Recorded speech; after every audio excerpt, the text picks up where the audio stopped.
Dasvidanya, everybody, and welcome to the Disenfranchised Podcast. We're that podcast all about those franchises of one, those films that fancy themselves full-fledged franchises before falling flat on their face after the first film. I am your host, Stephen Foxworthy, and joining me, as always, my Bobik, Brett Wright. Hey, Brett. Hello, Stephen. How we doing tonight, buddy? I'm back, bitch. Yeah, man, it's been a while. This is your first main feed appearance in 2024. That is wild. Yeah. Happy New Year, Brett. Thanks. Appreciate it. We're glad to have you here. Of course, our patrons heard you on the Rage Carry 2 episode that dropped last week, but this is for non-patrons. This is the first time they've heard your voice this year, and I'm sure it's got to sound pretty good to them. I would hope so. If not, please let me know in the comments, and I will leave. No, do not tell him that in the comments. Feels like he's got his foot out the door half the time anyway. Don't you dare give him an excuse. No, Brett, Damn, the shade. The shade. Maybe I do, but the shade. No shade intended, dude. We miss you. We did, like I told you on the What Are We Watching we just recorded, man. We recorded an entire month on horror movies, and you didn't show up for one of them. That's like a surefire way to get your butt in the door, man. And you weren't here. You guys, one of these days, there's going to be a moment where Brett and I are talking, and he's going to be like, I wasn't training a partner, Tucker. I was training my replacement. He's going to Tommy Lee Jones me. He is 100%. That's going to happen one day. And I weep.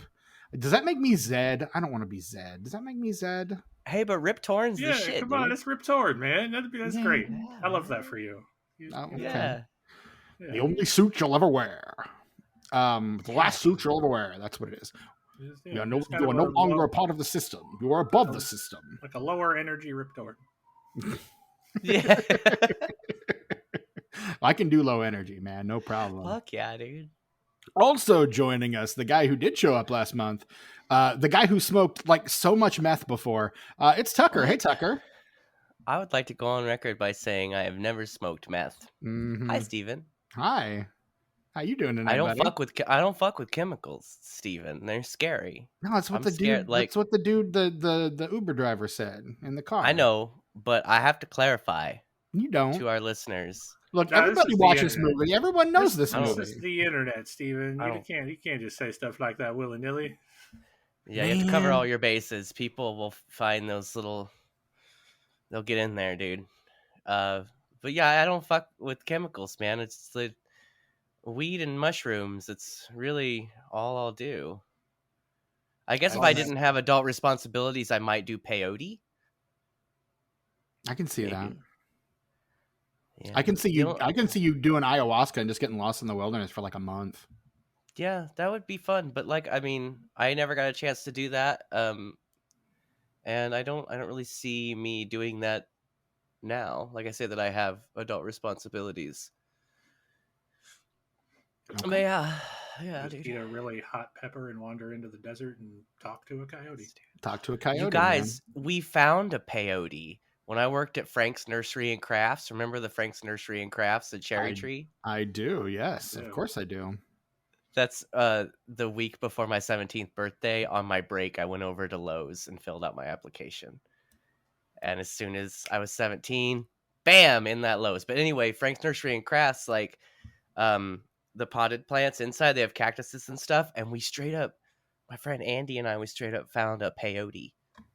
And did you take the peyote? No, because we were so excited about it, we told everybody, and so the manager came and took it away. Ah, see, that's your problem there. And we didn't know what it was at first. Sure, and someone's like, "That looks like a peyote, sir." Yeah, that's a fun story. Nice. That's a Chinese restaurant now. That company no longer exists. No, they don't at all. All their locations closed the fuck down. Man. The memories I have sitting in that break room, eating a personal size Donato's pizza, watching training videos. I can smell it. I can feel it. The walls are yellow. I believe it. I kind of miss Donato's a little bit. I never ate Donatos. Donatos, but now that you say Donatos, I kind of want Donatos. Now, let me tell you, if you had, well, you obviously haven't, but Tucker, have you had Donatos recently? I think the last time I had it was not this most recent time that I was in Indy. Well, no. Actually, the last time I had it was at the Monroeville Mall at the Red Robin there. Because, as I've mentioned before, Red Robin, not at all their locations, but at locations nationwide, serve Donato's Pizza now. And when I was at the Monroeville Mall checking out all the Dawn of the Dead shit, I went to the Red Robin specifically so I could get some Donatos. And that was when I filmed for the movie, so that would have been like April. Okay. April of last year's the last time I had Donatos. But it was Red Robin's Donatos. But it tastes the same. It's good. Why does it suck now? Well, no, I mean, the last time I had it, which was like 3 or 4 years ago. Yeah, I don't remember. And that might be a location-specific thing, too, because those things can vary pretty wildly in quality depending on where you're going. I mean, yeah, because it was a Donato's on the east side. So maybe that has something to do with it. The one by the old Sam's Club? Yes, I believe so. Okay. When you're almost to Joe's house? Yeah. Yeah. I used to hit the one in Greenwood over by the over off of I think Madison. That one's the one by Comics University. That one's gone now. I know, but when I lived on the south side, that's the one I used to go to.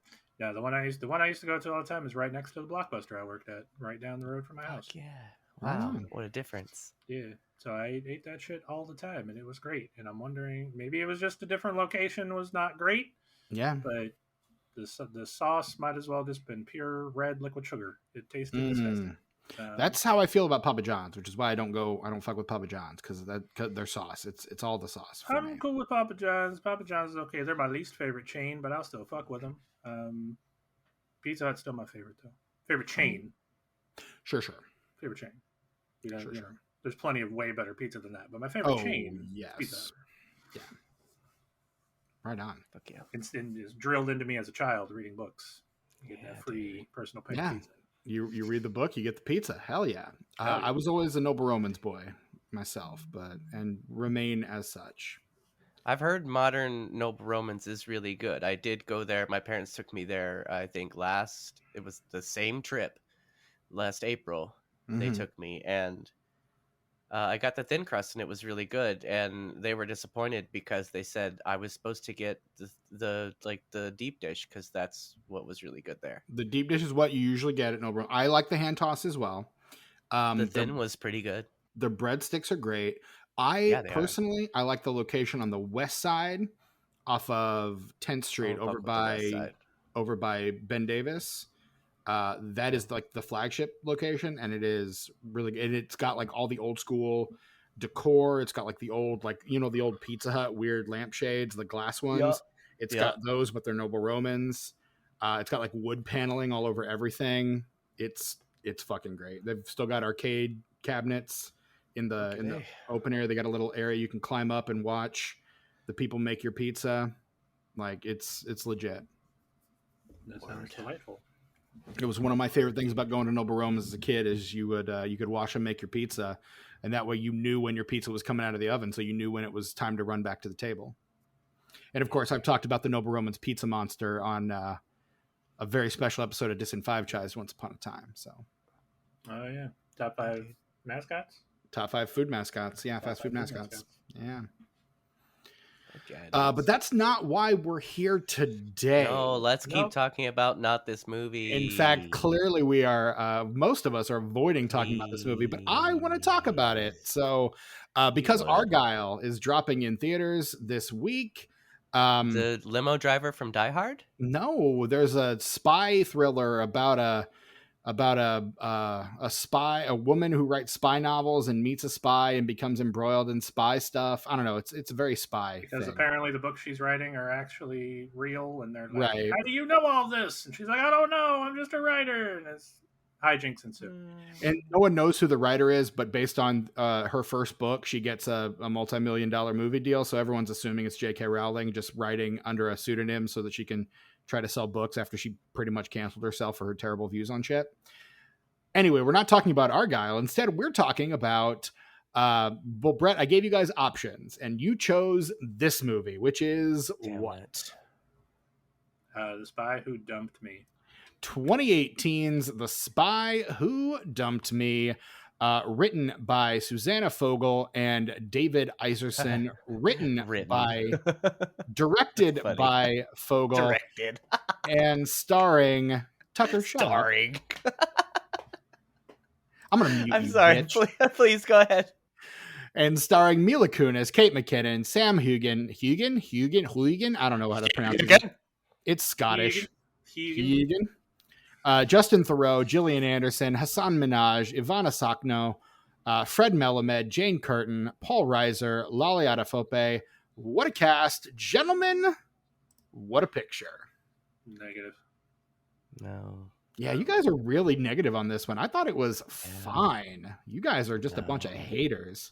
I just think you don't think women can be funny, is what I think. That's gotta be it. That's gotta be it. Right now. Fuck you. How did you know, Steven? You know I am notoriously and famously sexist. I know. That's why I bring it up. I mean, I hate Ghostbusters Answer the Call, so I clearly hate female comedians. Me too. The worst. Yeah, no, JK, but look, I was on board with you, Steven, and thought it was just okay until the end happened and nothing made sense and there was giant plot holes everywhere. And I was done. I was off. I don't even know what happens in this movie because it was so boring. I was so disinterested. Even though I tried to pay attention, I just could not stay with it, man. It was such a chore to get through that fucking movie. I paused it to go to the bathroom and saw there was an hour left, and I was like, how is it possible that I've been sitting here watching this movie for 4 hours and there's still an hour left? How is that possible? My biggest complaint is that it is like 20 to 30 minutes too long. Like, it's a 2-hour movie. It's got like 2 hours too long. Hour 57 is the runtime. It needs to be a tight 90, maybe 95. 73. It's too shaggy. I liked it, man. I thought it was funny. I love the action set pieces. It kind of had like a Man Who Knew Too Little meets Kingsman vibe going, which I kind of enjoyed. Like, you guys are looking at me like I'm insane, but it's absolutely there in the movie. I don't know what movie you guys were watching, but have you seen Kingsman? We didn't watch the same movie. If this has anything like Kingsman in it, I know we didn't watch the same film. Yeah, we did. No, we didn't. Apparently not. Yeah. No. Man, that action sequence in the cafe is straight out of Kingsman, man. It's straight up every spy movie, action movie ever. Like Kingsman is a spy action movie. Why like no, when you think of Kingsman, you think of like cool gadgets and like cool spy shit. There's not a single cool spy thing in this entire movie. No. So, I mean, all right, well, you guys, why don't you guys tell me why I'm wrong then? Well, I mean, look, Steven, it's important to mention that you're not wrong. No, you're not Steven. wrong. We just disagree with you. We had a negative experience with this movie, and I think I can speak for Brett when I say that we are very, very glad that this brings you joy. Yeah. Like you being happy, Steven, that makes me happy. We've been doing this podcast together for quite a while now. It's true. You should have known how this was going to go. We don't begrudge you. We're glad this brings you joy. We're happy for you. Yeah, dude. Good job. You walked into the lion's den on this one, and we're going to have some fun. Dude, I didn't pick this movie. You picked this movie, Brett. What? That is to say, like, I suggested it as something we should cover. You gave me two options, and I chose one. Like, it wasn't really.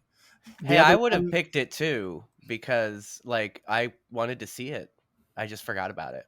I would have picked it too. Yeah, and also, like, I'd never seen it. Like, how was I to know it was going to be shit? So, like, I didn't. I thought Kate McKinnon's in it. It's going to be great. It'll actually be pretty funny. You know what? I'm excited. And then I wasn't. So where did the movie lose you, Brett? Because I feel like it lost Tucker pretty much immediately. Because Tucker doesn't think there's anything redeeming about this movie. Where did it lose you? Well, like I said, it lost me near the end. It lost me probably when you find out that the gymnast assassin didn't die by getting a grenade right to the face. A pipe bomb to the face, yeah. Pipe bomb to the face, yeah. Well, yeah. I mean, CIA doesn't really use pipe bombs. I mean, it looked pretty fucking. It looked like a fucking pipe bomb, but yeah, no, fair enough. I mean, design. But yeah, no, but that's where it lost me. Like, that's where it started to lose me, and then it just sort of.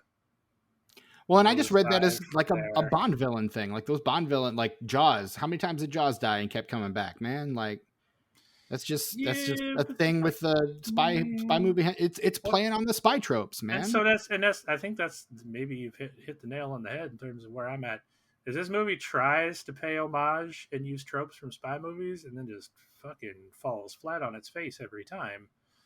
Like I had high hopes from the opening scene and like, the premise. I mean, I don't want to get into the end right away, so we can wait, but the end is where it really lost me.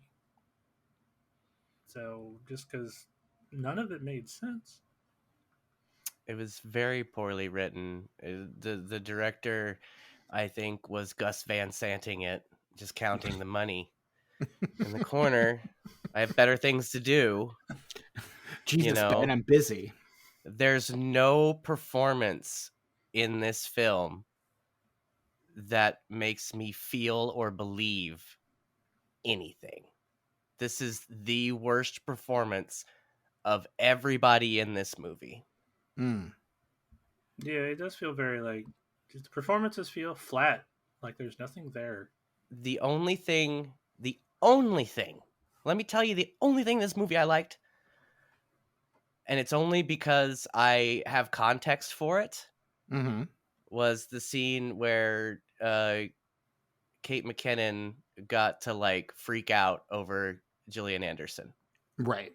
I mean, I'm sure we can all relate to that, yes. Yes. Well, and 100%. Kate McKinnon is on record as being like the biggest fan of her. That was like her childhood crush and stuff. Yeah. And so that scene, like, it wasn't a good scene, but to get to see those two interact in that way, that was fun.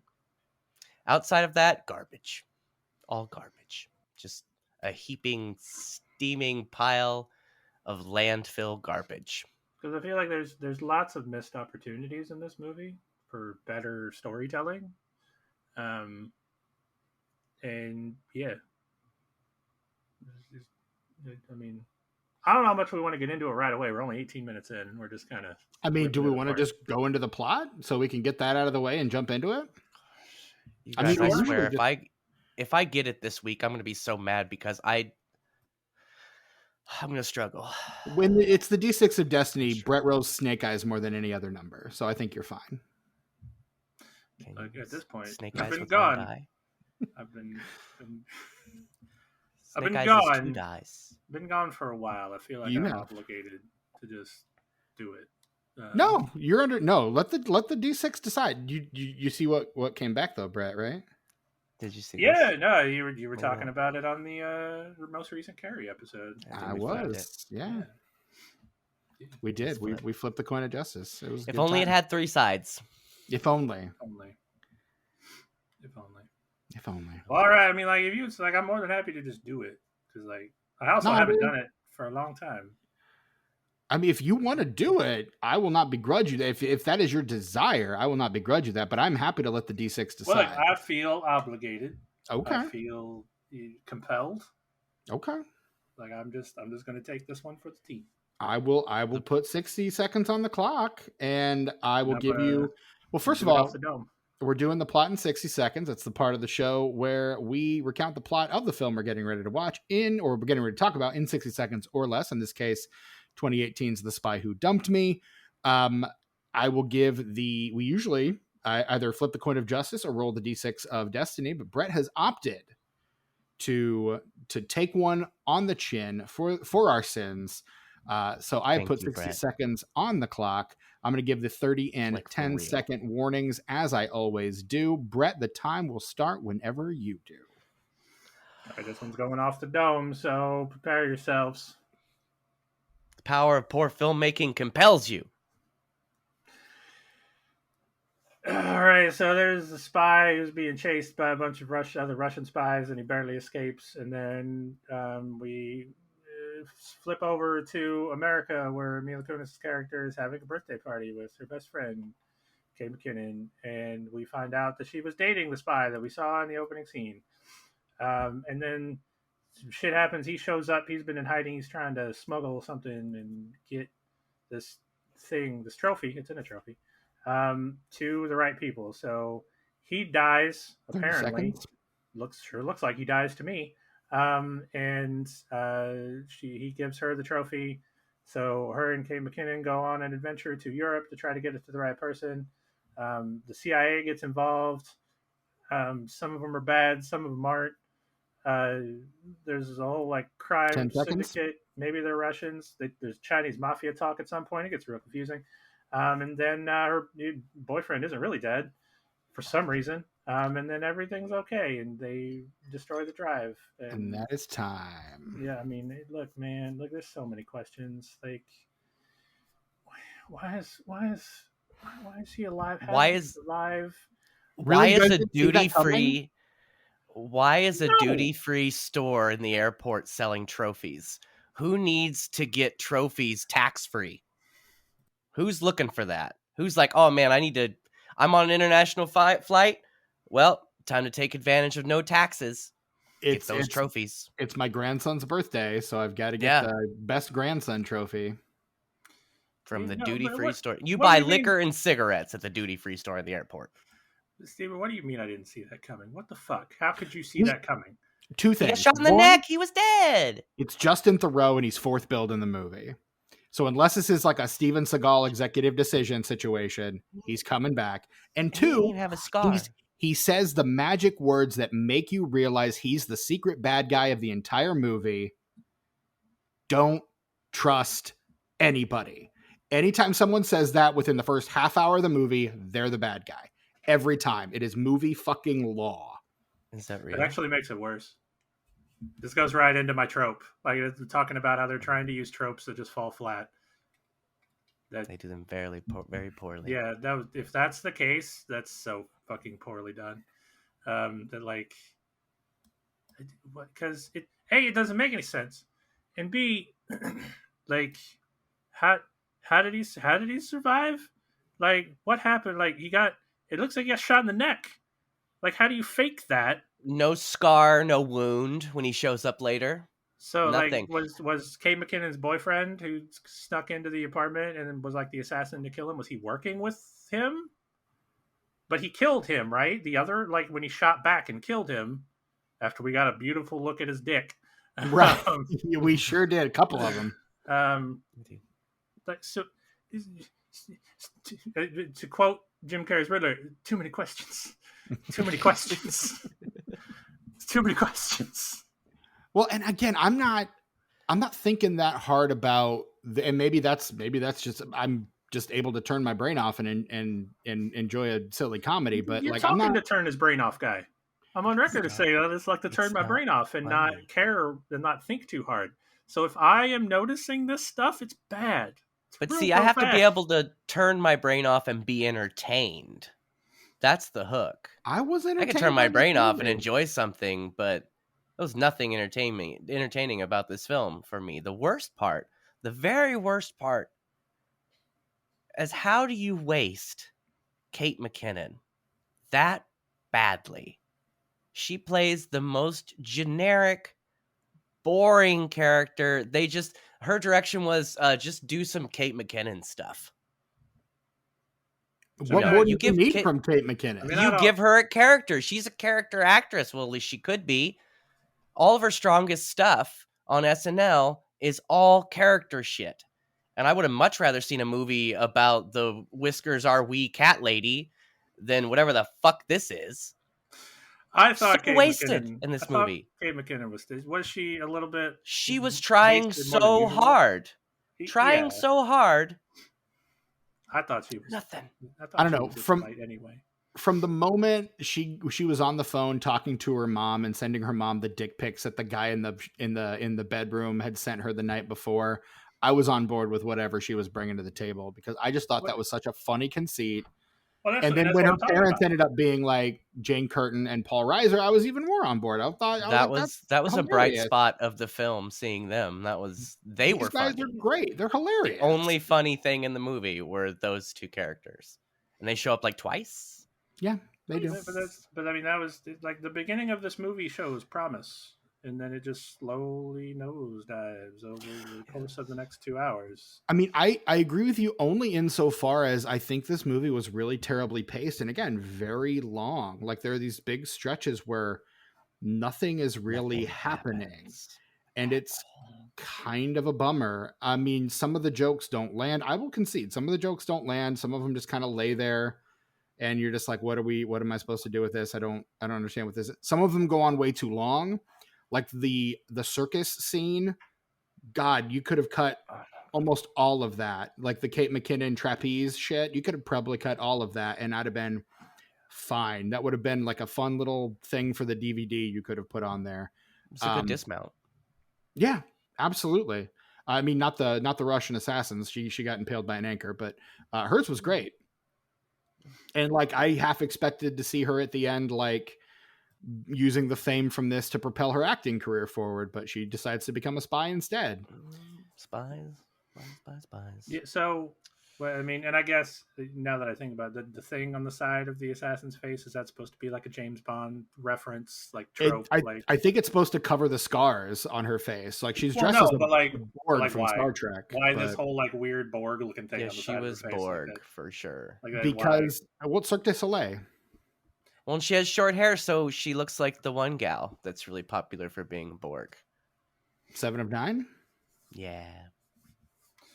But let me tell you the biggest thing, especially about Kate McKinnon's character, that I really was upset about, and why I think that there's a lot of missed opportunities, and why the writing is really especially so bad. Did either of you, let me pose this question to start with, did either of you think that potentially there could have been a twist at the end of this movie where Kate McKinnon's character was actually working for the other side? No. Or that she was planted there by somebody? No. No? Okay. No, that would have made it worse, I think, for me. Yeah, that would have really disappointed me.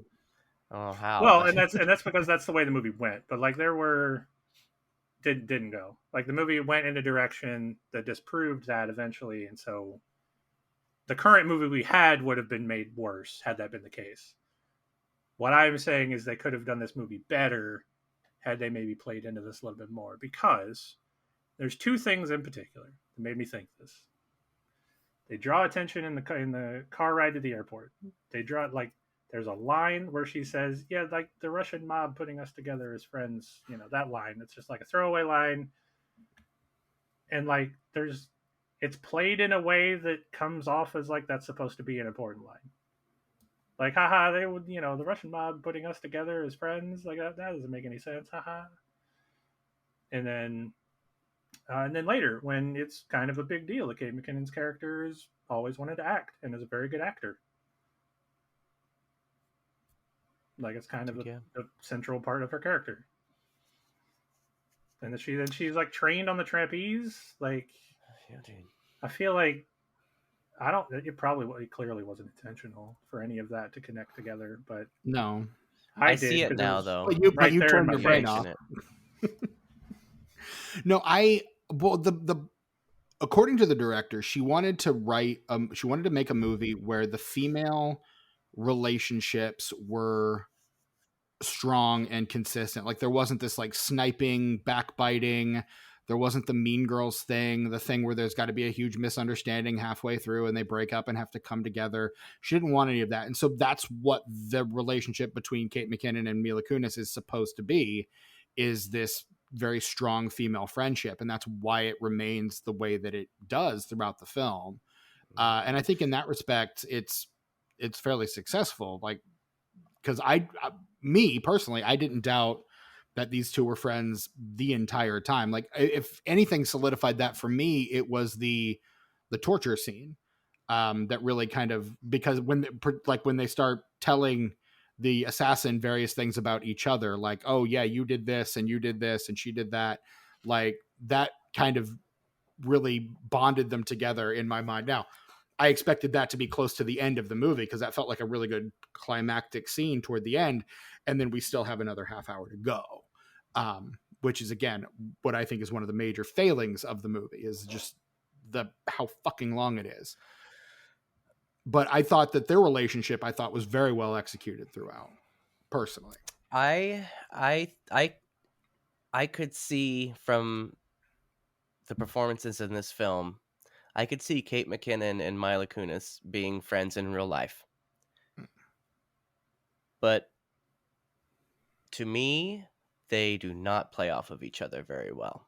I don't think their chemistry was almost non-existent for me. Then again, I don't think... I hate to disparage anybody. I just don't think that Mila Kunis is a very good actor. She has her moments, but generally, I don't think she's that good. And I didn't think she was that good in this movie, and I didn't think that they had very good chemistry either. Which, when you're doing a movie about friends, that you gotta believe they're friends. Sure. And I didn't believe their relationship. I'm glad that worked for you, Steven. I just couldn't see it. Yeah, maybe that's also what played into like my thoughts on that. Like they didn't feel like really close friends that had known each other a long time. So that didn't really help dissuade my theory until their parents showed up on camera as like cameos. I'm like, oh, okay, well, that's all shenanigans. That was just all in my head, I guess. Right. That, But then, we also see Drew's parents and they end up being Russian spies. So, well, and that threw me off a little bit too. I was like, okay, it's possible. But right. Especially that scene where they're sharing stuff about one another. I'm like, okay, yeah, this isn't going to be a thing. But at that point, like you guys said, it would have made the movie worse. Like at that point that we're at in that movie, like it would have made the movie worse to all of a sudden out of nowhere pull a twist at the end. Oh wait, they did that, and it was also bad. That makes sense. I mean, that's one twist I think this movie doesn't need. And this movie, as you mentioned, Brett, does get very twisty toward the end in particular. And there's a lot of like back and forth. There's a lot of trading hands. There's the whole the MacGuffin of the list or whatever is on the flash drive that it takes us way too long to figure out what's on that. And we don't know who at first we think it's Hassan Minhaj, and then we think it's somebody else, and then we find out that it's really Ben Drew the whole time. Like it goes back and forth as to who the big bad really is, and the film kind of can't make up its mind, and I feel like that's really sloppy. Like I wish, again, that's another thing that we could have tightened that up. We could have cut a couple of those reveals out of this movie altogether. There's this nebulous evil counter intelligence agency called Highland. Mm-hmm. That's what they're constantly saying. Like, right, that we don't know anything about. Well, yeah, we don't know anything about them. We don't know, anything. But who's working for them and who isn't is supposed to be kind of like the thing in this movie, and right. And apparently half the intelligence services are working for Highland, as well as like half the people in every restaurant they go to. Yeah, which I mean, if anything, that felt like a John Wick 2 scene. Like, everybody in this entire place is an assassin all of a sudden. Right. Like it's that guy's got a knife. These people have guns. She's shooting this guy. Because like I was sure that Gillian Anderson's character was going to end up being bad, because when they finally opened the flash drive, right, it's like, oh, your American government created this, right? So like, even though they had to keep reminding me that she wasn't a bad guy. Yeah, they really every time she came on, I was like, oh yeah, wait, no, she's not a bad guy. And it feels like if you're gonna cast Gillian Anderson in a role like this, particularly where she's got her British accent on, you expect her to either be a villain or like they have to have been planning franchise for this, because she doesn't do anything in this movie. She's got to play a bigger role in the second one, right? Like that's usually why you get big names in a movie like this, particularly so far below the line. Jane Curtin and Paul Reiser aren't big names anymore, but like they're still recognizable. They are to me too, though. In my heart. And I loved seeing that. I loved that Jane Curtin and Kate McKinnon both got their starts on SNL, and they played mother and daughter. I loved the Paul Reiser's character trying to figure out how to turn the volume down on the TV, and he's turning the color up. Like just the shit like that. Just the boomer, I don't know how to work technology humor was really hitting nice for me. And I love the Kate McKinnon's whole relationship with her parents, sending her mom the Ukrainian guy's dick pics and stuff. I thought that was hilarious. And, you know, her constant need to call her parents at every turn. And yeah, I loved all of that. I thought that hit every time. You could tell Kate McKinnon was just riffing like crazy. Sometimes that worked out really well. Other times, like the not quite mid-credit scene where she's doing all the Japanese food puns, I was like, okay, this is a little much. It feels like they just didn't want to cut any of those out of the movie. You know, when she's having that big reveal where she's like, everybody says I'm a little much. And I'm like, bitch, because you are.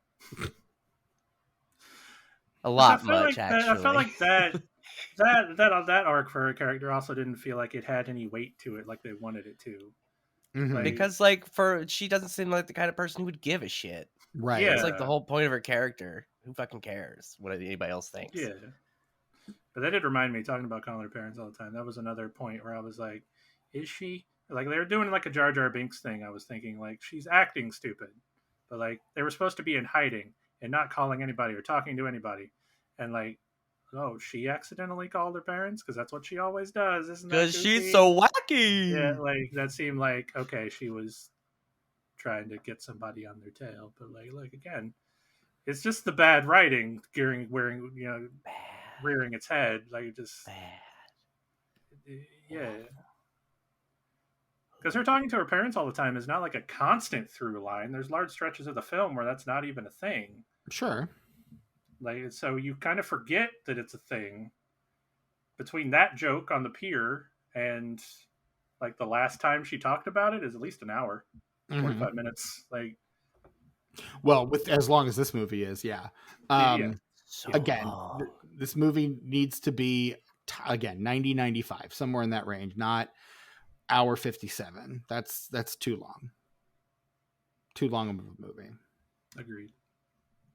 Speaking of, I could feel it. And again, I enjoyed this movie. I had fun with this movie, but I was feeling the runtime toward the end. It's probably my biggest complaint about the movie, just how fucking long it is. And it needed to be tighter in the edit. They needed to tighten this thing up. Cause again, you got stuff that's not working. It just feels like they didn't want to get rid of anything and they needed to get rid of more things.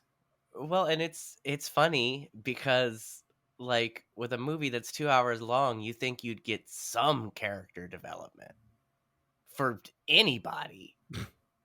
Like, everybody's just, with the exception of Kate McKinnon's parents, everybody is just generic. So generic. This is the character that Kate McKinnon played is generic Kate McKinnon character. It's just the most general you can get, and it's really boring, and I hated it. Speaking of wasted performances, Hassan, what's his name? The Daily Show guy? What's his name? Hassan Minhaj. Yes, thank you. What a waste of having him in the movie. I did not believe his character. He could have not been in this movie. Doesn't play and it mean been well. The same movie. No, he doesn't. I don't believe it when he's like being mean and snarky. I'm like, that's just cringe, honestly. Like him trying to do that. Yeah, that is. I want to believe it because I love him. I think he's great. Like I'm a fan, but his character in this movie sucked, and his entire character love you, is that he went to but Harvard. He sucked in this movie. Like he straight up sucked in this movie, and I hate that. Pains me to say that about my boy, but his entire character is just that he went to Harvard, and like most people who went to Harvard just cannot go a full sentence without bringing it up. So, dude, yeah, and it's crazy to think that something I probably would have thought was a cool idea in any other movie like this, cutting his thumb off, and then putting it into a lipstick container. A lipstick case. That was great. Like normally I would have thought that was a really cool idea, but it feels so out of place in this movie. It feels like it came from a different movie. Didn't we just learn a couple weeks ago, Stephen, that once you die and your blood stops circulating, that you can't use your fingerprint the same way? Correct. It is based on the warp. That's all I could think about while that was happening. I was like, well, my friend Steven told me. Yeah. Actually. And I mean, look, that's all I can think about now too, but movies are still going to use that to advance the plot. You can't get mad. Ever since I saw the Mythbusters episode about like shooting a gas tank doesn't blow it up immediately, that's all I can think about now. Like, yeah. whenever somebody shoots at a car and it just blows up, like I can't take it seriously anymore. Yeah, there has to be some level of suspension of disbelief when you're going to see a movie. Sure. Otherwise, you're never gonna have fun watching a movie ever. Yeah. That was a clever idea, though. I quite liked it. Again, the line, if I had 1,000 guesses, never would I have guessed thumb. Good line. Good delivery by Justin Theroux, who also I think is kind of wasted in this movie. Like, I get it. Part of it is the role, and you kind of need a guy that you know and recognize. But to make that person Justin Theroux, a guy whose probably biggest screen credit is the creep in Mulholland Drive, maybe not, the best guy to hire to give your main villain the gravitas you need to maybe have us trust him at the beginning of the movie. Well, see, I didn't know who he was. I didn't buy him as a bad guy at the end either, because he didn't act like his lines were bad guy, but he didn't act like a bad. He just acted like he did at the beginning of the movie. Yeah, that's the thing. Because like I was so confused at the end. Like, okay, is he telling the truth? Is he not? Have we been lied to? I was right there with you, by the MI6 right guy? there. Like, is this the twist they're going with? I think you're supposed to. But I think again, Mila Kunis's character has it figured out. We're supposed to keep guessing.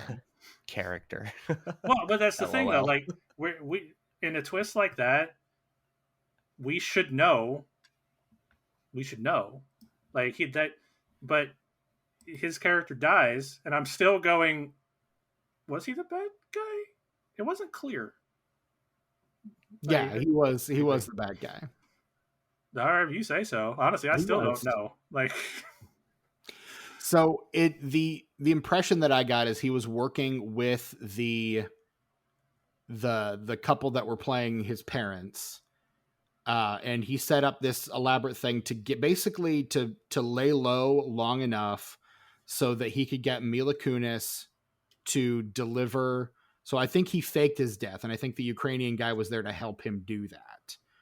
But he needed Mila Kunis to get to Europe to deliver the chip to the person that was going to give it to him, but that got fucked up because she brought Kate McKinnon along. And so that got fucked up. And so he had to eventually had to make himself known after all of his various attempts to work at it clandestinely failed.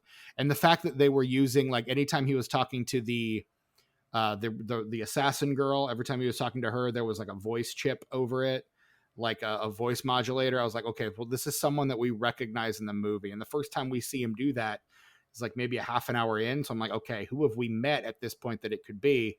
It's either got to be the MI6 guy, Justin Theroux, or Hassan Minhaj. It's one of those three. So I think there's another instance where the runtime hurts this, because that only happened twice in the whole movie. And they're so far apart, I forgot that was a thing. Even though every time it happened, I'm going, okay, who is that? Yep. But by the time the twist happened, I totally forgot that was a thing. Yeah, the runtime, I think, is this movie's... the runtime is the real enemy, the real bad guy in this movie, honestly, because it's too fucking long.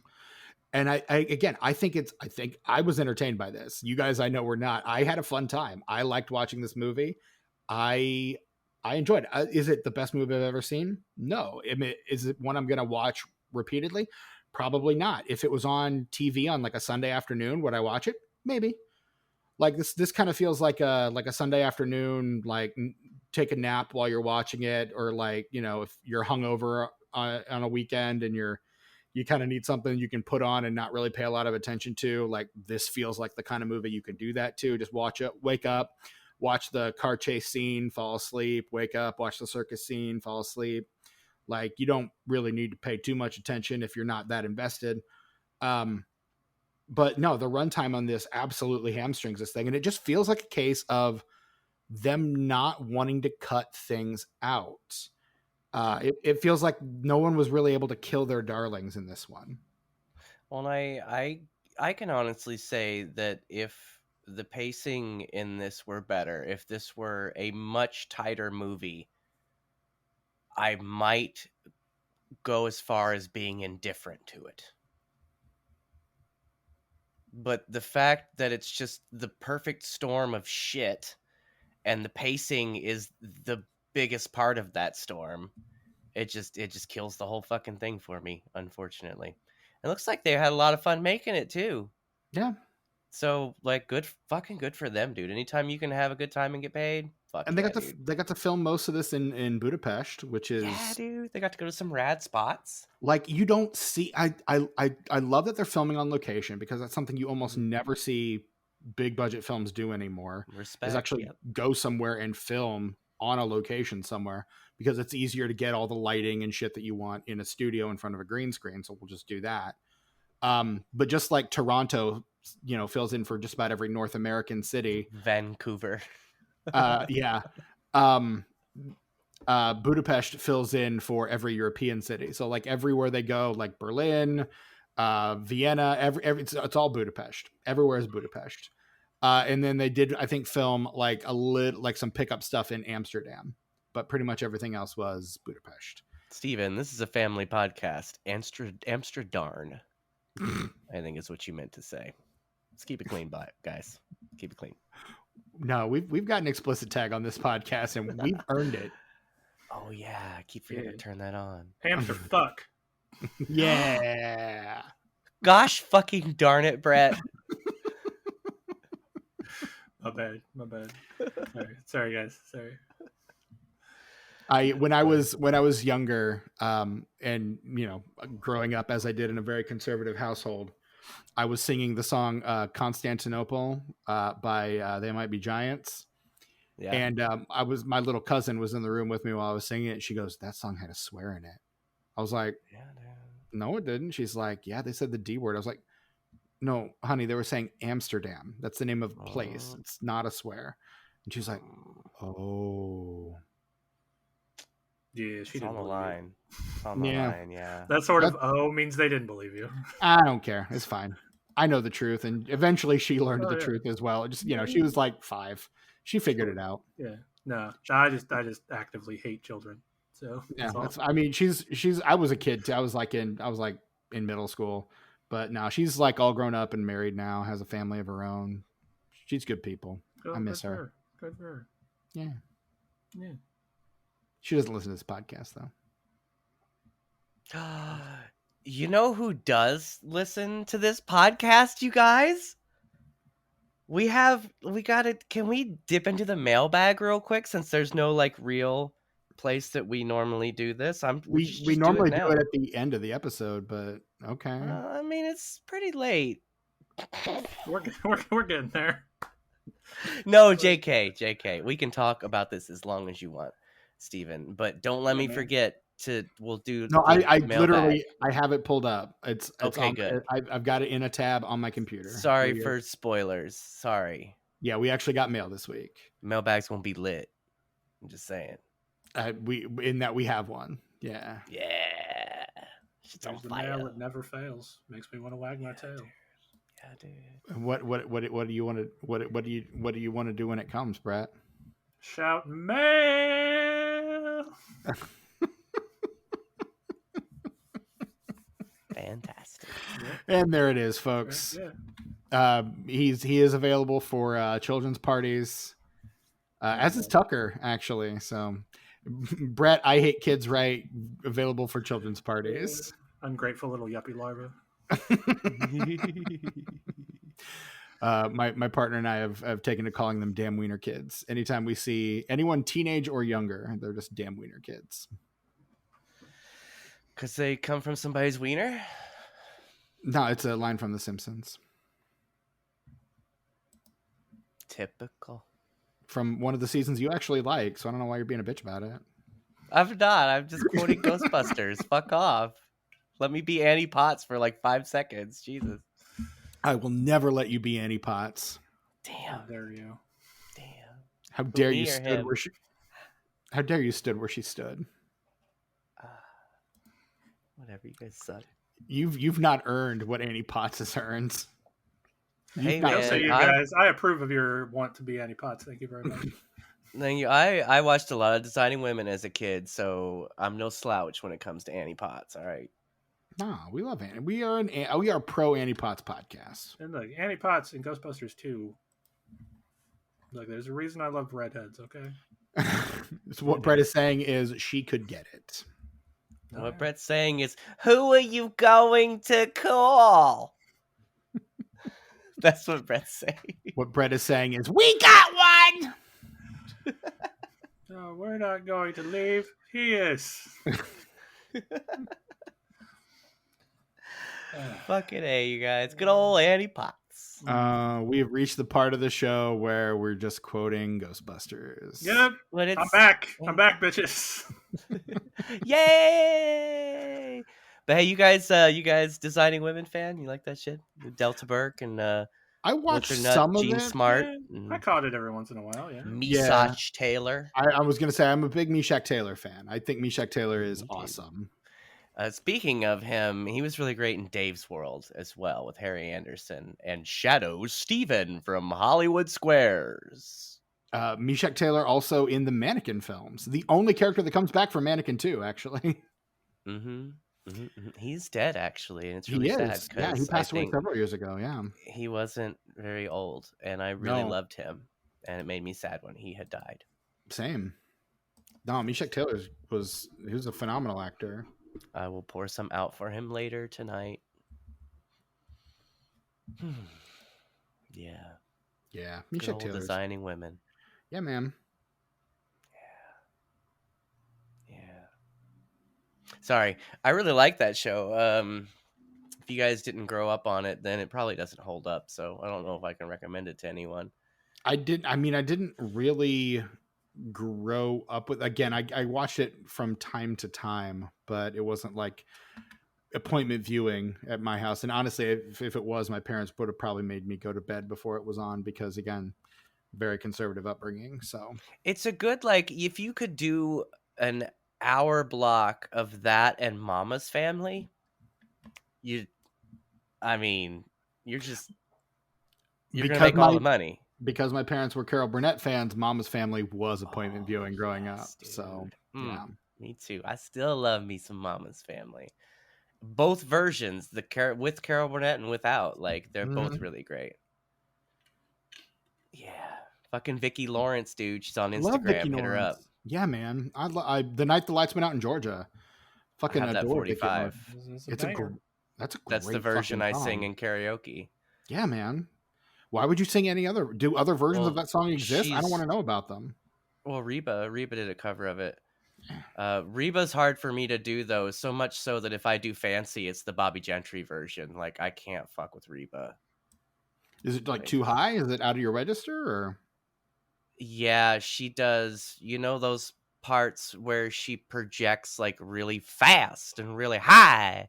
I can't do those in a way that it stays consistent with the rest of what I'm doing. It's not something I can naturally do. Oh, no, the Vicki Lawrence version is great. My go-to karaoke is Just a Gigolo, the David Lee Roth version. Yeah, dude, I can see that. Yeah, that's my go-to. You know what? I told Jimmy when I was in Indy, because we're both in Indy, you know, at Christmas, because we're both from there. I told him that we needed to do karaoke, and that I wanted to do a duet with him on Paradise by the Dashboard Light. Hell yeah. And then I even volunteered to be the lady. Mm-hmm. Which is more my range anyway. But this motherfucker had never heard Paradise by the Dashboard Light. How do you live 3 decades and you've never heard Paradise by the Dashboard Light? Like, what? How does that escape your? I don't know. How? That's such a cultural touchstone. That was you don't even have to seek it out. It's just there. It's in Josie and the fucking Pussycats. It is. Yeah. Though it's cold and lonely in the deep dark night. I love that song. He really appreciated it, though. Like, I was like, yo, that baseball part, man. Ooh. Mm-hmm. And he was like, yeah, that's pretty rad. Honestly, I love that whole album. Bad Out of Hell, one of my top 5 albums. Oh, yeah, it's an amazing album. Fantastic. You are on record as being a huge Meatloaf fan, Steve. I love Meatloaf. I do. I discovered both the singer and the food dish. Correct. Yes. 100%. I discovered the depth of Meatloaf's oeuvre in college, and particularly his output with Jim Steinman, and there was no looking back. Like what else is there, honestly? Right, exactly. Like there's something about that level of theatricality and his reliance on ballads that just really struck a chord with college age Steven. And it's resonated ever since. But no, if we ever do top 5 albums on Disenfranchised, that one will make an appearance for sure. Hey, I actually know that, my top 5 albums. I got that locked away. So you'd have to give me like 6 months to figure that out. So if we're ever gonna do that, give me a lot of notice. Start thinking about it now. Artists, like musical artists, I could do that easy. But albums? Oof, start thinking albums. I know. I figured that'd be hard for you. Tough. I would say just start thinking about it now, and when you get it, let me know, and I'll put it on the schedule. Okay. Hey, if you guys want to hear us talk about our favorite albums of all time on the Patreon, drop an email to disenfranchpod@gmail.com and let us know. And if you want to see my entire record collection as I'm listening to it alphabetically, you can go to my Instagram, because that's the thing I do, and 90% of my posts now on Instagram are just records I'm listening to. I like the one of you and your cat, though. That was a good one. I was throwing people a bone there. I told my roommate, I was like, it's been a lot of records, like nobody gives a fuck, and whenever I show my face, people are all up on it. So I was like, let me grab this dumbass cat, take a picture of me, and she was like, all right. And then we did that, and then. So I want to circle back to something that Brett said, because Brett said he's never done karaoke before, and I want to know, Brett, why have you never done karaoke? That is not my thing. I'm an introvert to my core. I would never, ever in a million years stand up in front of anybody, even people I like. Not a performer. Not a performer. I would never. I would never and will never. For the record. If the circumstances were correct, again, we have established you will never, but in this, hypothetical situation, let's say you've had enough liquid courage, you trust all the people in the room. What song are you going to do for karaoke? What song would you most want to perform at karaoke? Or what song do you think you could perform best at karaoke? I've got your back here, Brett. I got you, because because I've thought about, when you guys have talked about karaoke before, I've tried to figure out what it'd be, and I can't. So here's what you do, Brett. Here's what you do. You do tequila. You do tequila. No, I'm not gonna do that. That's the one, though. That's the bullshit cop-out karaoke song. Did I tell you guys this at karaoke this summer here at the campground? I think you did. Some kid came up and he was like, my mom said if I came up here and sing a song, she'd give me $20. And he did fucking tequila. And this kid just sat up there the whole time, just scrolling through his phone. Tequila. It was brilliant. That's the thing. If you do it, you have to be funny. That's the thing. That's what you have to do. No, here's what you do. You go with Tucker, and while you're waiting to sing the tequila part, Tucker will dance across the stage like Pee Wee Herman. I will. I'll put on the platforms and dance on my toes. Mm-hmm. I know the move. Yeah, that's how he's doing it right now. Look, that's the whole thing. Yeah, dude. Yeah. No, I'm all right. I'm good. Okay. Appreciate it. That's cool. Appreciate it. But will you come with us and listen to me and Steven sing both separately and together? Sure. Yes, okay. I would absolutely. I would sing the Meatloaf part on Paradise by the Dashboard Light with you. Sweet. I'm into it. I'm way into it. Because I fucking love that song. You kidding me? Yeah, dude. What's your go-to karaoke song, Tucker? Cross 110th Street. Oh, yes. Bobby Womack. I was gonna say Bobby Womack, right? Yeah, that one's on my, like, I've got this Uber playlist of like just songs that I love. No rhyme or reason to it other than I like these songs, and every one of them is one that I could go, ooh, this is my jam at any given moment. And Cross 110th Street, 100% on that list. That one is my favorite one to perform. The one I perform the best, and I always get the most compliments about, is American Girl by Tom Petty, because I do a really good Tom Petty impression. Nice. To the point to where it's kind of funny, but like it's really, really good. So like it's also like really good, but sort of funny in how good it is. Like and that's the guy, one. Like the guy who's doing like the guy who's doing Trump on SNL now. Like it's Yeah. really good, but it's funny how good it is. Yeah. Nice. Yeah. That's my Tom Petty. The one I did most recently, it was one of my bucket list songs. My partner and I did karaoke at a local brewery, and I did Santeria by Sublime. Oh, wow. That was one that I'd always wanted to do, and I was amazed at the response. Everyone seemed to really enjoy it. So everybody loves that fucking song, man. I got down, and one guy was like, "That was soulful, man." I was like, "Thank you." I also do a mean Lovesick Blues by Hank Williams. I'm good with the yodel stuff. Yeah, that tracks. I can see that. You know what I think I'd probably do is Devil Went Down to Georgia. Hell yes. I do Uneasy Rider.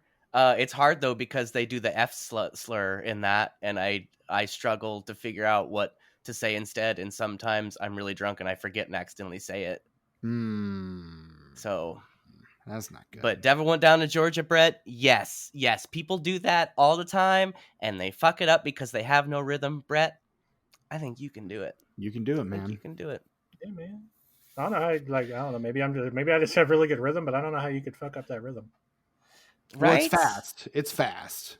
And yeah, but you've heard it so many times. Yeah. Like, it's one of those songs that if you don't go up there and just like do a perfect imitation of the actual song, like what are you doing? Because like everybody knows that song so well. You got to have the drawl and the growl kind of all wrapped up in one thing. Yeah, dude. My Uneasy Rider's the shit, though, you guys. It is the shit. Right on. I believe you. Right on. Anyway, The Spy Who Dumped Me. Yeah, Spy Who Dumped Me. Underrated, I thought. I also love the fact that Kate McKinnon's character was named Morgan Freeman. That was a fun little throwaway joke, I thought. Yeah. And her follow-up line, like, yeah, I can get a table pretty much anywhere I want. Just that fucking cracked me up. Again, I thought Kate McKinnon was a delight in this movie. It feels like it comes out of nowhere too late in the movie. I feel again, like you running set time. that up. You could have milked that in the movie. 3 or 4 more times. That's what it is. It feels like a joke that you would have been setting that up the whole movie. Mm-hmm. It's a callback joke. That scene would have been the payoff, but it feels like we just get the payoff that had no setup. All good bits come full circle, and none of these did. I feel like there are a lot of things conspiring against it, but I feel like the pacing and the runtime just fucking hamstring this movie, which is why I can't rate it any higher than I ended up doing. Again, I liked it. I had a fun time with it, but it's not like this is not the greatest comedy I've ever seen. I want more action comedies. Like I wanted to like this even more than I did because I want more movies like this. I want more action comedies. I want more movies that are not afraid to be funny and blow shit up. Like if a movie starring Dwayne "The Rock" Johnson is what passes for an action comedy these days, no thank you. He did do Be Cool though, and he was funny in that, and there was action in that. He was hilarious in that movie. That was before he became The Rock as we know him. Like that was before his whole like carefully crafted persona phase, when he wasn't afraid to play gay men or to play villains in films. Like he wasn't afraid to play anyone but himself.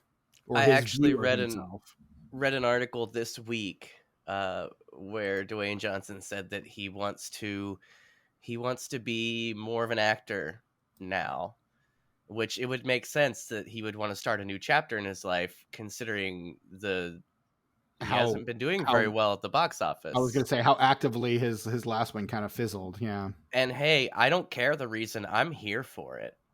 I think he had honestly, I think he has the potential. I think Be Cool is an indication of what he is capable of as a performer. Mm-hmm.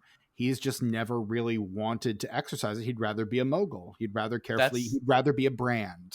That's the only time I believe he's not The Rock. Yeah. Is in Be Cool. It's the only time where I keep having to remind myself, this is Dwayne the motherfucking Rock Johnson, BT dubs. Yeah. We could absolutely cover Be Cool, by the way, on franchise sometime. Yeah. So we can talk about how Uma Thurman is just worthless unless she's in a Quentin Tarantino movie. I don't know if I want to say worthless, but yeah. he seems to know how to use her better than just about anyone else does. I will say that. Yeah. I have not seen her in anything that's not Kill Bill or Pulp Fiction that I thought that she even deserved to be auditioning for those roles. Fucking Gattaca, dude. She seems like a lovely person.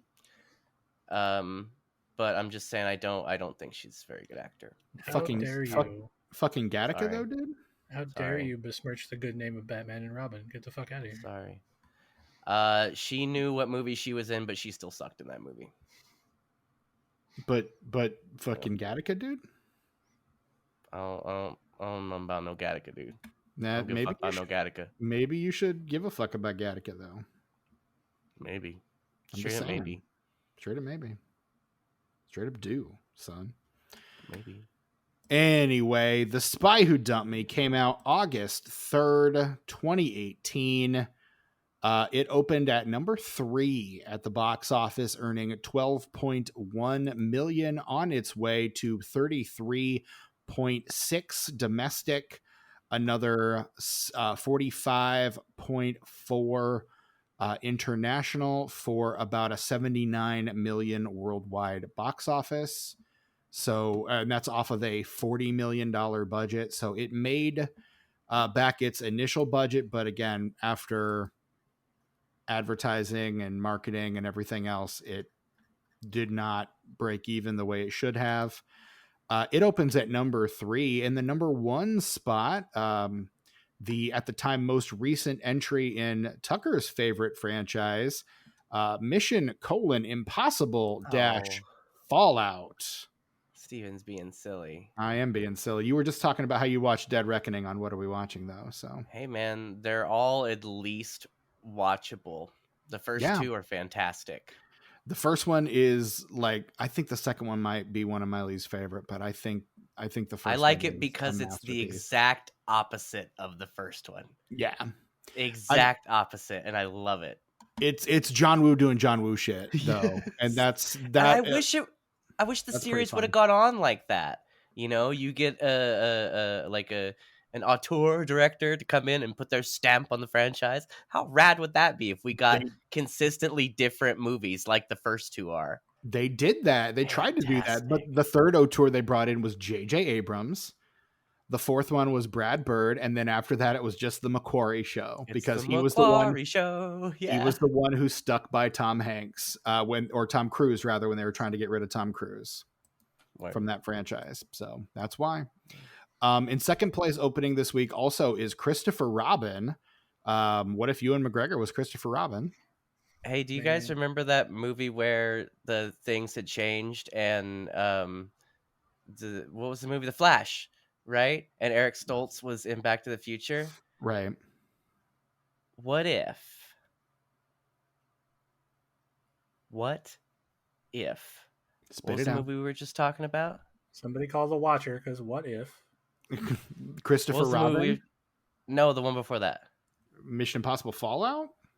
What if in another timeline it's Tom Hanks that's in all the Mission Impossible movies? I mean, that's kind of hilarious. Like the Flash is somewhere else in the speed zone or whatever, and somebody's like, yeah, that new Tom Hanks Mission Impossible movie, and he's like, the fuck? Mm-hmm. Yeah, dude. The Flash 2. I just can't imagine Tom Hanks in an action movie. That's really what the funny part. And they bring up Tom Cruise, and someone's like, "What, you mean America's Dad, Tom Cruise?" Right? The Burbs, Tom Cruise. Right. Fucking Catch Me If You Can's Tom Cruise. Like what they did in Last Action Hero with Schwarzenegger and Stallone. You swap the two. Yep. Yes. See our previous episode on that movie. I love that idea. Anyway, Christopher Robin, Ewan McGregor is Christopher Robin. And I mean, that movie is actually pretty good. Like, Winnie the Pooh in that movie is just like chef's kiss. The jokes. Prime Winnie the Pooh. Prime Winnie the Pooh stuff. Prime Pooh. It's hilarious. It's very funny. I've not seen it, but I've heard good things. Just like Winnie the Pooh. Just like Winnie the Pooh. Third place, we've got, again, The Spy Who Dumped Me. The movie that we discussed today. Hey, that's this movie. That's this movie. In fourth place, in its third weekend, Mamma Mia: Here We Go Again. Oh, great. In fifth place, Equalizer 2. I mean, look, this is August, and August is either where the summer blockbusters are fizzling out, or we're just dumping shit that we don't want to like give a proper release to. The summer is the meal, and August is when you take a dump after you eat. There you go. Kind of like the end of the year, and then January, February, kind of the dumping ground. Rounding out the top 10, you've got Hotel Transylvania 3, Summer Vacation in its 4th week. Ant-Man and the Wasp in its 5th week. In 7th, future episode of this podcast, The Darkest Mind, opens at 8. What is that? It's a YA adaptation. Oh boy. Yeah. In 9th place, speaking of Brad Bird, Incredibles 2. And at 10th place, Teen Titans Go to the Movies. To the movies. To the movies. I liked Tomorrowland. You're the one. You said Brad Bird. Sorry, yeah, I'm the one. Yeah. It was heavy-handed, sure, but I thought it was really fantastic. The tomatometer score for The Spy Who Dumped Me is 48%. The Spy Who Dumped Me, critics' consensus, The Spy Who Dumped Me isn't the funniest or most inventive spy comedy, but Kate McKinnon remains as compulsively watchable as ever. The Metascore is a 52 based on mixed or average reviews from 43 critics. And the Letterboxd score is... Where the fuck's the Letterboxd score for this movie? Oh, I was looking at the wrong screen. That is my fault. Letterboxd score is a 2.8. Brett, out of 5 stars, how are you rating 2018's The Spy Who Dumped Me? I gave it a half star because it's a movie that was made by people and it was, filmed and all that. And then I gave it 1 star for Kate McKinnon. So 1.5. All right. Tucker, what about you? It gets 1 star for Jane Curtin and fucking, what's his nuts? Paul Reiser? Yeah, I almost said Steve Guttenberg. I mean, you could understand how I get them mixed up, though. They got the same hair.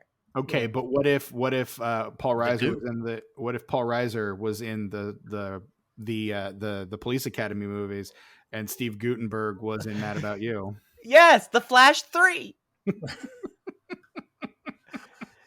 You guys, which one was in My Two Dads in this timeline? Was that the Goot? Or was that Paul Reiser? Paul Reiser was in the current timeline. It's Paul Reiser with the girl from Step by Step. She's like a lawyer now. Yeah. Well.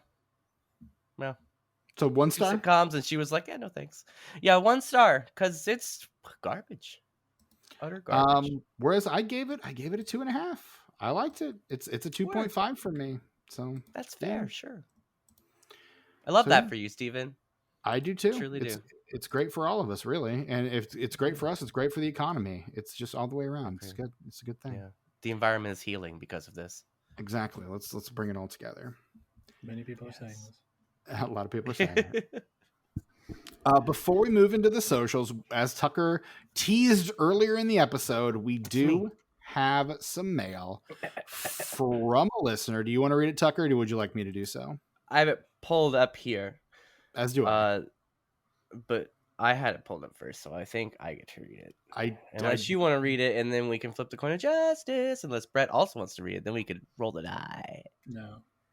Go ahead. I would just say omit the sender's last name. But yeah, go ahead. Well, I was gonna. Okay. Say it really loud and spell it, but now that you say that, this comes from Nicole, Nicole. She says in the letter, or they, I'm not sure of the pronouns here, but they say in the letter that my name is Nicole, but they sign it Nikki. Right. So, let us know in the comments or email us again, Nicole, which one you prefer. They say, hello, my name is Nicole. Can you please, that's 4 pleases, 4 gentlemen. pleases. Very polite. Please. So nice to ask this way. Do 1998's Urban Legend for me for my birthday on May 18th. No. Unfortunately, though, it was Sorry, the highlight. I'm going to be brusque. I will let Tucker explain why. It's the highlight of my week to get this fan mail. We got texts from Tucker the moment you sent that to us, Nicole. Like, he was so excited to get email. It makes my heart very warm. But the fact of the matter is this. Unfortunately, Urban Legend has 2 sequels. It does, yeah. Final Cut and Bloody Mary. I could have sworn there was Mary. another one that was filmed simultaneously with Bloody Mary. I'm But gonna look it up. maybe they took the Urban Legend branding off of it, because I swear they were filmed back to back. Like, they were going to be released. Like, Bloody Mary was direct to DVD, but Final Cut came out in the theaters. I saw it in the theater. It had what's his nuts? Whoa, Joey Lawrence. Joey Lawrence was in that. Yeah. It's only the 3. Yeah, it's Urban Legend, Final Cut, and Bloody Mary. So unfortunately, since we like to play fast and loose with the format, but we kind of draw the line when there actually are sequels. And as much as I would love to pretend that the 2 Urban Legend sequels don't exist, they do, unfortunately. Right. Here's what I will say, Nicole. Here's and I've not discussed this with my co-host at all, but here's what I'm willing to commit to. Sure. Here's what I'm willing to commit to. If you become a patron and are a patron in your birth month in May, then I will commit to scheduling an unenfranchised episode on Urban Legend Bloody Mary. I like that. That is the thing I will commit to, and we'll do it in May for your birthday. Now, I don't know how I feel about it. If you give us money, we'll do it. I don't know how I feel about that. Like, it's a little... Well, here's the thing. Unenfranchised is a patron-only show. That's the only reason I say it. Sure, and we can't fit any Urban Legend stuff on the main feed. Yeah. And not only that, but we have stuff scheduled, as Steven made very clear in the group chat. May is scheduled. May has been scheduled for at least a week. So I don't know, man. I want to be more beholden to our audience, but I agree. And I'm outnumbered here, so if I could suggest, maybe emailing us again and giving us one of your favorite movies that is a failed franchise starter that has no sequels, but it can in some way be construed as there should have been, they wanted there to be. We're pretty lenient on that shit. If you can make the case for it, you do it unless there are actual sequels. Here's one thing I will say, though, Nicole. If you are a fan of Jamie Blanks, I would recommend you check out our episode from the director of Urban Legend. Oh, word. That you check out our episode that we did last February on Valentine with our buddy Mike Snoodian from Pod and the Pendulum. That is also directed by Jamie Blanks. That one didn't get a sequel, and we absolutely talked about that one on the main feed. If you've not checked out that episode yet, it's a good app. Mike is always a delight. We're supposed to have him on next week. I hope I can get him scheduled. I know, dude. I saw that. And also, I would recommend watching that movie, even though I hated it. It is an experience. There's some just wild shit that you have to see in that fucking movie. It's so dumb. It's so dumb. The kills are to understand how dumb it is. Incredibly imaginative in the way that I imagine they would be in an Urban Legend. I've not actually seen any of the Urban Legends. You haven't seen Urban Legends? No. The Urban Legends? Steven. I mean, okay. The first Urban Legend is great. I will stand fantastic. by that. It's really good. Fantastic. And the second one's okay. But the Bloody Mary, the spiders, that's cool. But outside of that, it's just really bad. I'm trying to. I used to own it. I bought it for like $2 at Blockbuster.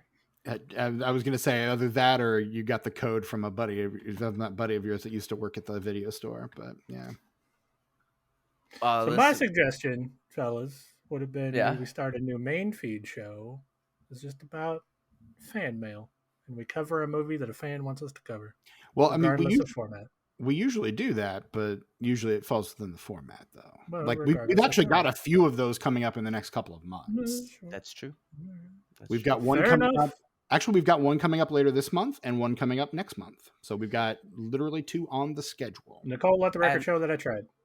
And that's why I think the best thing to do if you haven't joined the Patreon and you think that's something you'd be interested in, if you like this show like we do there's so much content on the It, Patreon. particularly if you like when we go off the rails on this show, like if you like the tangent, like this was a tangent heavy episode because we really could only fill 45 minutes of movie talk and we just kind of shot the shit for another 15, 20 minutes. Like if that's the kind of shit you like us to do, you should absolutely be a patron, because that is pretty much all we do behind that paywall. Like, yeah, we have topics and we talk about things, but we're also shooting, like most recently we shot the shit about the Rage Carry 2 for Unenfranchised, because that is one of Tucker's like seminal films that Brett and I were just kind of like, yeah, it's all right. But we still had a great conversation about it, guys. We did. We had fun. We had a fun talk. It was a good talk. Yeah, Good talk. yeah. And so and you know what, I think, do we still have the 7-day trial, Steven? I think we do still have the 7-day trial. Yeah.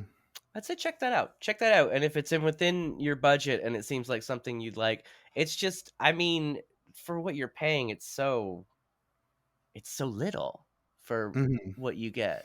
And I hate that this has turned into an advertisement for the Patreon. I'm not a fan of this line that we're going down. Like, no. I would say the other thing that would be good to do, like the Patreon, I want people to join it because money, but also because we put a lot into that, and there's a lot of really good stuff on that. And like, if I weren't on this show, I'm still a patron. You are. Like, before I was on this show, I was a patron. You were one of our first patrons. There's so much. You, Hope, and Joseph were our first patrons. So like, you could listen to a main feed episode, and you could listen to us 2 or 3 hours a day for the rest of the week until you get to the next main feed episode, and you'd still have so much content to burn through. Yeah. I mean, there are people who are working through our friend of the show, patron Norvin. I was talking to him on Instagram the other week, and he's like, yeah, I'm almost caught up, and it's kind of bumming me out because I'm gonna have to actually wait in real time for new episodes. Now that being said, if for some reason you're not into the Patreon stuff, like I said, there's a 7-day trial, so you can check it out for free. If you're not into that, or if you can't support us financially, I would recommend giving us another email and give us a movie that doesn't have any sequels, and we'll get to it. I'd say we could probably get to it maybe this year. Absolutely, we've got some space on the schedule this year. We definitely have some space on the schedule. We definitely have some space on the schedule. What I will tell you, I will say, with regard to what does and does not constitute a failed franchise starter, we play pretty loose by those rules. If my rule has pretty much been, if you can make a case for it, we'll probably do it. Unless there is a movie in a franchise that immediately follows it, we're probably not going to do it. Or we're probably going to do it unless there is that movie that follows it. Like, we're pretty easy on that. And again, Urban Legend is just one where we're kind of tied because those sequels do exist. So, and the first one is a direct sequel. The first sequel is a direct sequel to the first one, is what I'm trying to say. Right. Whereas the third one is just kind of has the name. Yeah, it's kind of its own thing. Kind of, we'll slap the Urban Legend name on it and call it its own. Like, because I don't know, based on what I'm reading about the third one, it looks like it was just kind of one of those things that like they probably wrote the script for a different movie that had nothing to do with it, and they're like, hey, kind of like the Rage Carry 2, let's make this an Urban Legend thing, because this is kind of an Urban Legend, so why not shoehorn it into this franchise? So yeah. But so anyway, thanks for the mail, and look, even though we cannot cover what you would like for us to cover, and we feel real bad about that, we are definitely willing to work with you on it. Absolutely. We love getting mail from you guys. Let us know what you think. Just let us know if there's a failed franchise starter you would like to see us cover that we have not done so yet, or just say hi. It made Tucker's whole week when Nicole sent us that email. So if you want to make Tucker's week, shoot us some emails. disenfranchpod@gmail.com is the name of the email address. And now's the time, because once people start emailing us all the time, we won't be able to put all of this attention on each and every email. Mm-hmm. So if you really want us to, we've been talking about this for 10 minutes now. Yeah. If you really want us to go deep on your email, like, you got to get it in now, dude, before the crowd gets here. And also, I will say, if we get to a point where we've got scads and scads of people emailing us, we might have to just do a mailbag episode. Into it. That might just be a thing we have to do.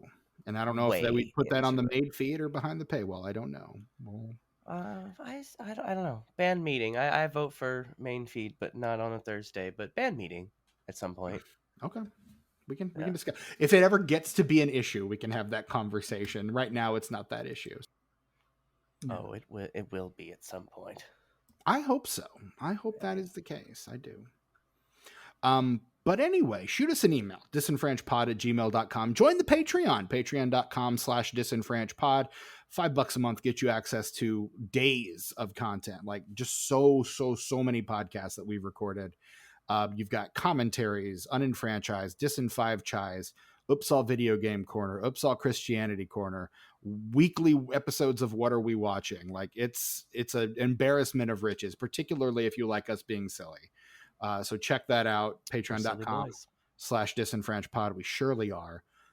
Hit us up on the social medias. We are on Blue Sky, Instagram, Letterboxd, and Facebook, and YouTube at disenfranchpod. Tucker, in particular, begs you to check out the YouTube channel.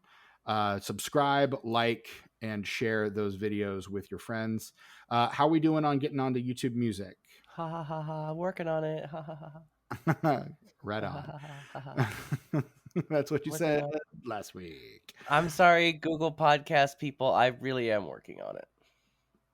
I really am. We hope to get that podcast or this show to you quickly, and hopefully, I mean, if that's what you use, you probably haven't been getting this episode anyway. So sorry. Oh no, you have it. It gets through on Google Podcasts. Oh, does it? Okay. Not now because it doesn't exist, but until it ceased to exist, we were on Google Podcasts. Well, that's what I'm saying. Like they're not going to get this episode because it's not there anymore. The thing doesn't exist. Yeah. So anyway, while you're on the internet, swing on by wherever you do get your podcasts, be it Apple Podcasts, be it Google Podcasts, well, not anymore, be it Spotify. Leave us a nice 5-star rating and a review, please and thank you. That goes a long way to helping us find more listeners like yourselves. I am your host, Stephen Foxworthy. You can find me on Instagram, Letterboxd, and Blue Sky at Chewy Walrus. Brett, you're back. Where can people find you if they want to catch you when you're not on this podcast? The same old places that I'm not very active. Letterboxd, Instagram, and Bluesky at sus_warlock. Just sus warlock on Bluesky because they don't like underscores. They don't. I find that weird. And Tucker, what about you, sir? I'm on Instagram and YouTube at Ice909, ICENINE, the number 0 and the number 9. As previously mentioned, I am doing an alphabetical listen through of all of my records that I've collected basically since I was a child. So that's happening on my Instagram if you're interested in looking at the records I own. Not hearing them, but listening to. Do you attach any music to those pictures? I hear that's a thing Some you can people do, but I do not. Because that might be a good way to help people hear maybe one of your favorite tracks from that album. No. Might be a good way to check out the album. Up engagement a little bit. I don't care about engagement. It makes me happy to do it the way that I'm doing it. So that's how I'm gonna do it. Well, I appreciate that, Steven. I'm not meaning to like poo-poo on what you're saying. It's just I'm just doing it for myself. It's like my music that's on YouTube. Like that's why I don't promote that shit. Really, is because it's just I just do it to get it out of my system and have it there for preservation. If you want to listen to it, it's fucking rad. If you like it, that's even better. Fuck yeah. Bam. But it's all for me. It's all for me, Steven. All for you, Damien. I mean, Tucker. Hey, and then also I'm somewhere else. Oh yeah, I'm Tuck Mugs also on Instagram, Tuck_mugs, where we talk about mugs. Been a while since we had a mug. Oh, we're gonna have one. Excuse me. We're gonna have one here really soon. Sorry, it got a little squished there. We're gonna talk about them real soon. We got another mug coming, dude. And All I right. want, Brett, could I get you do a guest mug and we could just have a picture of each of your big bills or whatever is The a ones that you cowboy bill. showcased on What Are We Watching this week? Sure, I could do that. Okay, and tell me like who they are and where you got them, and you know the format, you know that shit. When you get a minute, Brett, because I know you busy as fuck. So Yeah. when We you get a appreciate you minute, no taking the time to rush, hang with us tonight, no particularly talk about rush. this movie. Yeah, dude, yeah. Dude. So yeah, Tuck_mugs. Go there and just have a chill time on the internet. Yeah. Right on. And that's where you can find all of us. Tucker has more to say, apparently. I was just gonna say that my roommate took a little trip to Vermont. She's gonna be there for a few days, and she stopped at a diner on the way, and she got me a diner mug. Oh, You guys, I'm so excited. She knows me so well. I would hope so. Look at this. Look at that. Hannah's. Oh, you can't. I'm sorry. I'll share it Not with you really. later. But Yeah, it's I was gonna say, just it's send a. that picture to the group chat, dude. And you know what? They just gave it to her. She was like, "Do you sell your mugs?" Because most places like that do. Yeah. And they were I like, was "Nah, with but you you when can you bought a just." diner mug in Indy They last were year. like, "Nah, you can just straight up have it." Nice. That's How nice. cool I is like that? that. I like that a Normally lot. you gotta put it in your purse. You know, Yeah. hope they Sure. don't notice. Yeah. That's nice. I Yeah. like that a lot. Good for her. Good for Fucking them. good for me. It's mine, man. It's Yeah, good my for mug, you. dude. Good for the economy, quite frankly. It really is. I didn't have to go there. I didn't have to like put like smoke in the air and stuff from my car. Yeah. Though I drive a Subaru and it's got like this special. It's got 2 mufflers, and they're so special that it cuts out like 70% of my emissions. It's So wild. It's from it's like 2011. Can you believe that? it's like you're driving a Prius. Kind of, but it's not electric at all. It's just the exhaust Mm. system, like, it really exhausts the fuck out of some shit. Yeah, it'd be exhausting. And, like, double time. Like I say, I got 2 mufflers, dude. I got 2 mufflers. Speaking of Like exhausted, that's song. me. And Good probably night, you guys after listening to this conversation. Hey. That is us. Hey, this has been the Disenfranchised Podcast. This has been our episode on The Spy Who Dumped Me. Join us next week for a very special Valentine's episode, hopefully with our buddy Mike Snoonian, if I can get him scheduled. Until next time, I'm your host, Stephen Foxworthy, from my co-host, Brett Wright and Tucker. Until next time, das vidanya again, because I don't know what else to say.